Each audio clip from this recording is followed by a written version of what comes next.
नमस्कार। जरा सोचिए, क्या कभी ऐसा हो सकता है कि किसी देश की सबसे बड़ी अदालत यानी द सुप्रीम कोर्ट को एक स्कूल की किताब पर बैन लगाने के लिए खुद आगे आना पड़े?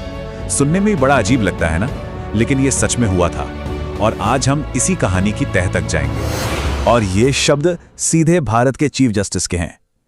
Heads must roll, accountability must be there. मतलब कुछ लोगों को इस्तीफा देना होगा, जवाबदेही तय होनी चाहिए। बस इस एक लाइन से ही अंदाजा लग जाता है कि मामला कितना गंभीर था। तो सवाल यही उठता है कि आखिर क्लास 8 की एक सोशल साइंस की किताब ने इतना बड़ा संवैधानिक संकट खड़ा कैसे कर दिया। चलिए इस पूरी गुत्थी को सुलझाते हैं। देखिए, इस पूरे भखेड़े की जो जड़ थी वो एक किताब के बस कुछ पैराग्राफ्स में छिपी थी। तो चलिए देखते हैं कि आखिर उनमें लिखा क्या था जिसने इतना बड़ा विवाद खड़ा कर दिया। तो विवाद का केंद्र थी ये किताब, exploring society India and beyond part 2। इसे पब्लिश किया था NCERT ने, जो हमारे देश में करोड़ों बच्चों के लिए स्कूल की किताबें और सिलेबस तैयार करती है। और इस किताब के अंदर एक चैप्टर था जो इंडियन जुडिशियल सिस्टम के सामने जो चुनौतियां हैं उस पर बात कर रहा था। अब देखिए, किताब ने 2 शब्दों का सीधा सीधा इस्तेमाल किया।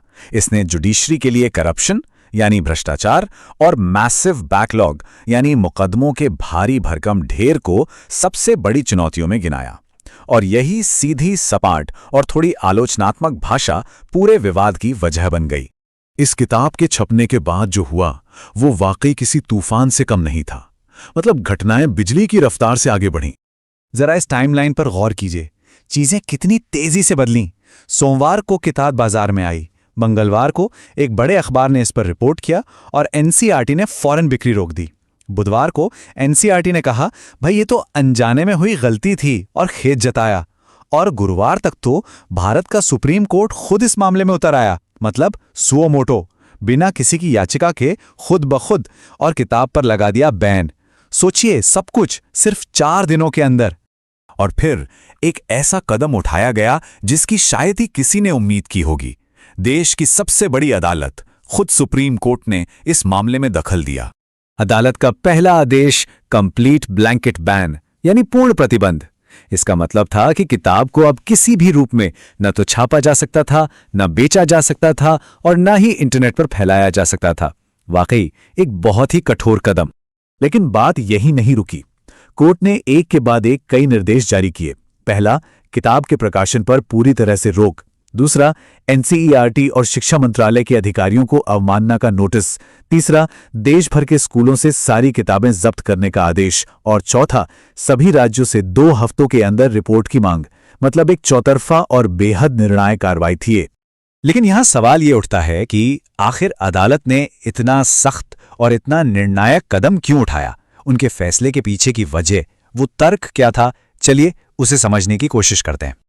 ये लाइन अदालत के फैसले का दिल थी। कोर्ट ने इसे सिर्फ एक गलती नहीं माना, नहीं, बल्कि इसे न्यायपालिका की गरिमा को कम करने के लिए एक सोची समझी चाल करार दिया।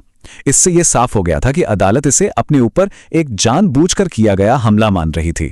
देखिए, अदालत का तर्क सिर्फ इस बात पर नहीं था कि किताब में क्या लिखा गया है, बल्कि इस पर भी था कि क्या नहीं लिखा गया। उनका मानना था कि किताब ने अदालतों के शानदार इतिहास को, लोकतंत्र में उनके योगदान को और संविधान की रक्षा में उनकी भूमिका को पूरी तरह से नजरअंदाज कर दिया। अदालत के शब्दों में ये युवा और इंप्रेशनेबल माइंड्स के लिए एक खतरनाक और पक्षपाती कहानी थी। यहां एक बहुत ही अहम बात समझनी होगी। कोर्ट ने साफ साफ कहा कि देखिए, हमारा मकसद क्रिटिसिज्म यानी आलोचना को दबाना नहीं है। नहीं, उन्होंने अपनी इस कार्रवाई को पाठ्यक्रम की पेडागोजिकल इंटेग्रिटी यानी शैक्षणिक अखंडता की रक्षा के तौर पर पेश किया। सीधे शब्दों में कहें तो उनका कहना था कि हम तो बस ये देख रहे हैं कि बच्चों को जो पढ़ाया जा रहा है वो एक तरफा ना हो।